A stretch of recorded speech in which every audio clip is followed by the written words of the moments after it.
Penas restritivas de direito. Artigo 43.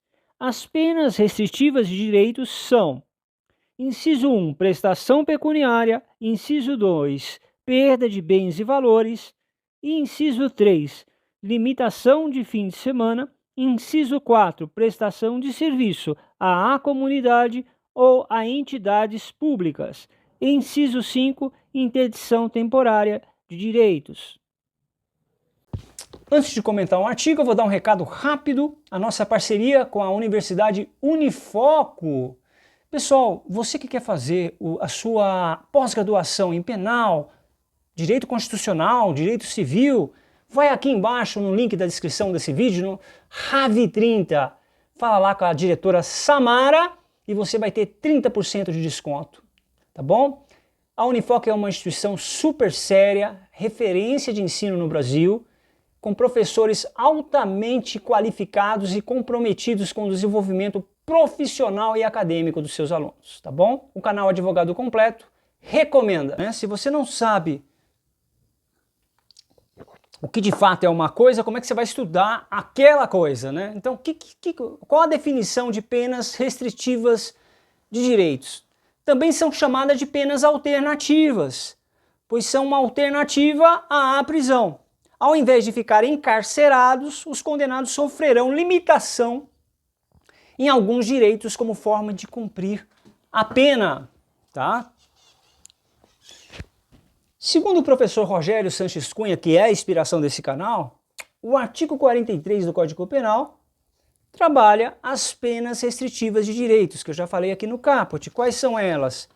Prestação pecuniária, perda de bens e valores, prestação de serviço à comunidade, interdição temporária de direitos, limitação de final de semana. Nos outros artigos subsequentes, a gente vai aprofundar em cada uma dessas penas, mas eu já vou dar uma pequena pincelada ao que são elas, tá? Prestação pecuniária, pessoal, pagamento em dinheiro à vítima, tá? Ou os seus dependentes. O sujeito também pode fazer pagamento em dinheiro a entidades públicas ou privada. Não menos que um salário mínimo, não mais do que 360 salários mínimos. Isso é prestação pecuniária, tá? O que é perda de bens e valores? É a transferência do bem do condenado para o Estado, tá? Não tem a ver com fisco isso não. Fisco é uma outra história, tá, pessoal? Prestação de serviço à comunidade, o próprio nome já diz, o sujeito vai ter que prestar serviço à comunidade, vai ter que trabalhar numa escola, ou trabalhar numa ONG, ou trabalhar num projeto social, prestar serviço à comunidade, entendeu? O próprio nome já fala em si. Interdição temporária de direitos. Se for um crime doloso, ele vai ter 5 anos de interdição. Se for um crime culposo, 3 anos. Essa interdição temporária, pessoal, o sujeito, por exemplo, ele não vai poder participar de licitações, entendeu? Não pode participar de coisas que envolvem o poder público, ele fica interditado em uma série de coisas durante um período, né? Por isso que fala temporária. Limitação de final de semana. É aquele condenado que ele não pode, ele está no regime semiaberto ou aberto, né? No regime aberto. Ele não pode ir para balada no final de semana, ele tem um horário para voltar para casa, tá bom? Por isso que fala limitação do final de semana, porque senão seria bom demais, né? O cara está no regime aberto, sexta e sábado cai na balada, eu ia falar outro termo aqui, mas vamos tentar deixar esse canal num nível legal, né? Então bacana, pessoal. Então, para evitar a pena privativa de liberdade para crimes com condenação de curta duração, repito, com condenação de curta duração, o legislador percebeu que ao invés de encarcerar este condenado, é melhor trabalhar com penas alternativas, em razão da evidente falência do nosso sistema penitenciário. Lembra disso que eu estou falando, falência do nosso sistema penitenciário. Claro que tem exceções, né, pessoal? Mas, em regra, é um sistema totalmente precário, tá? Duas dessas penas restritivas de direitos têm natureza real, que são exatamente as duas acrescentadas em 98, prestação pecuniária e perda de bens e valores. Essas duas têm natureza real. Não se confunde com o efeito da condenação com o fisco quando fala perda de bens e valores, tá, pessoal? O efeito da condenação com o fisco pode passar da pessoa do condenado. Já a pena restritiva de direito, perda de bens e valores, não pode passar da pessoa do condenado. As outras três espécies, porque as duas primeiras, prestação pecuniária e perda de bens e valores, são penas de natureza real. As outras três espécies são penas de natureza pessoal, que são prestação de serviço à comunidade, interdição temporária de direitos e limitação de fim de semana. Segundo o professor Rogério Sanches Cunha, eu estou quase virando um discípulo dele, né? Mas que realmente ele é um grande doutrinador. O rol das penas restritivas de direitos do artigo 43 do nosso Código Penal é um rol meramente exemplificativo. Por que ele fala isso? Porque, havendo previsão legal, outras penas restritivas de direitos podem ser criadas pelo nosso legislador, desde que não seja uma pena que ofenda o princípio da dignidade da pessoa humana, tá, pessoal? Então nós temos outras penas restritivas de direitos. É só ir lá na Lei de Drogas, artigo 28. O sujeito vai ter que passar por palestra educativa, palestra que fala os maus do vício e etc. Se você for no Código de Defesa do Consumidor, também vai encontrar outras espécies de penas restritivas de direitos. Nos crimes ambientais também tem outras espécies de penas restritivas de direitos, tá, pessoal? É importante eu ressaltar aqui que eu encerrei já a parte da teoria da pena relacionada à pena privativa de liberdade. Essa parte ela começa no artigo 32 e finaliza no artigo 42. A partir de agora, pessoal, do artigo 43 para frente, a gente vai falar das penas restritivas de direitos. Então é isso, pessoal, são as penas alternativas. Justamente por que fala a palavra alternativas? É justamente porque constitui uma alternativa à pena privativa de liberdade. É uma alternativa da pessoa não ser, pegar o regime de pena privativa de liberdade. Regime de pena não, porque troquei as palavras aqui. Vamos lá. Nossa legislação foi bastante modificada. Em 98 houve um grande movimento internacional que reconhecia que as penas alternativas eram muito mais efetivas que as penas privativas de liberdade. Para a larga maioria dos casos, ou seja, a ideia não era abolir a pena privativa de liberdade, pois a pena privativa de liberdade é o epicentro do nosso sistema punitivo. Não é? A ideia não era abolir a pena privativa de liberdade, mas porque a pena privativa de liberdade aqui no Brasil, a gente tem quase que uma comunidade grande, uma população carcerária, né? Então, só que esses estudos internacionais, o primeiro dele aconteceu numa convenção em Tóquio, mostraram que em inúmeras realidades distintas, inclusive estudos feitos aqui no Brasil, demonstraram que as penas alternativas eram mais eficientes em relação a determinados crimes. Repito, em relação a determinados crimes. Caso, por exemplo, do sujeito réu primário, crimes sem violência, sem grave ameaça. Muitas vezes esses casos, ao ingressar no sistema penitenciário, fazia com que o sujeito ficasse pior e até devendo favor a PCC, Comando Vermelho e outras organizações criminosas, pessoal.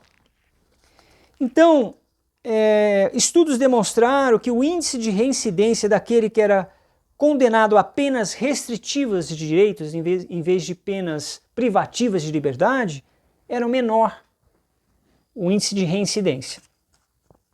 Isso aqui é um estudo que foi feito, tá, pessoal?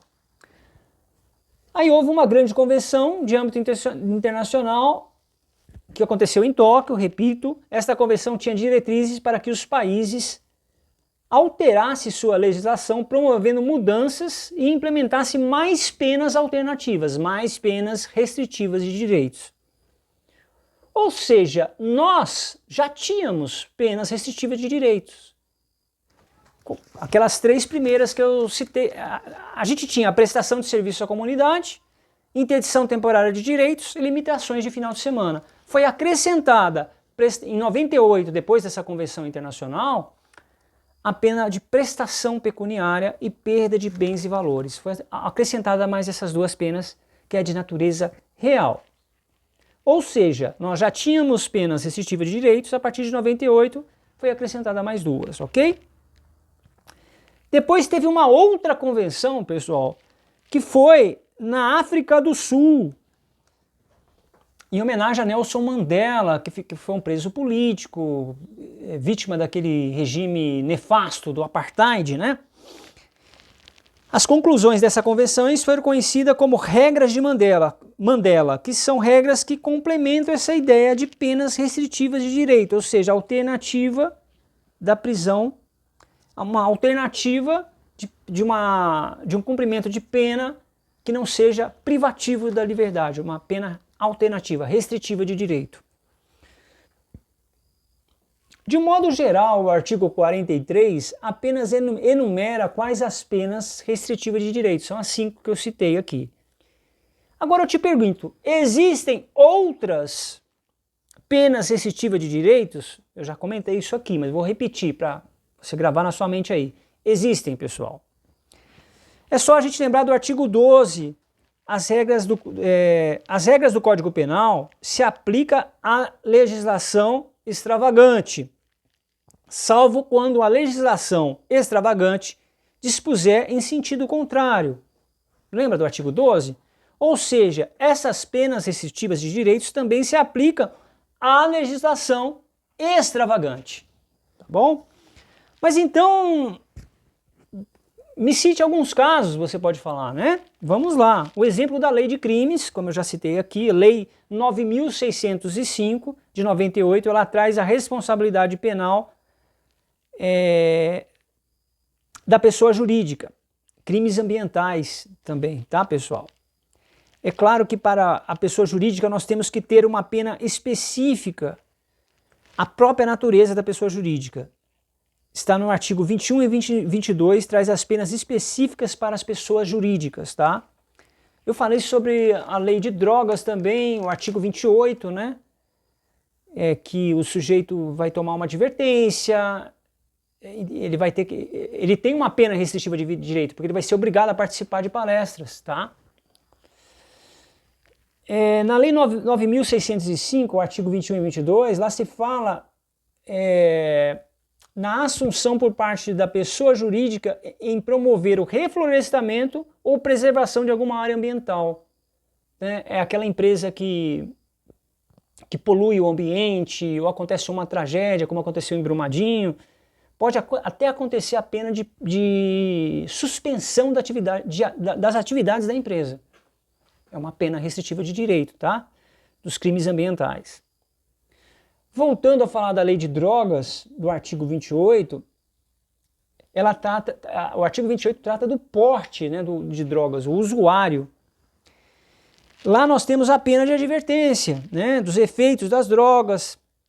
O cara vai ter que comparecer ao programa educativo, tá bom?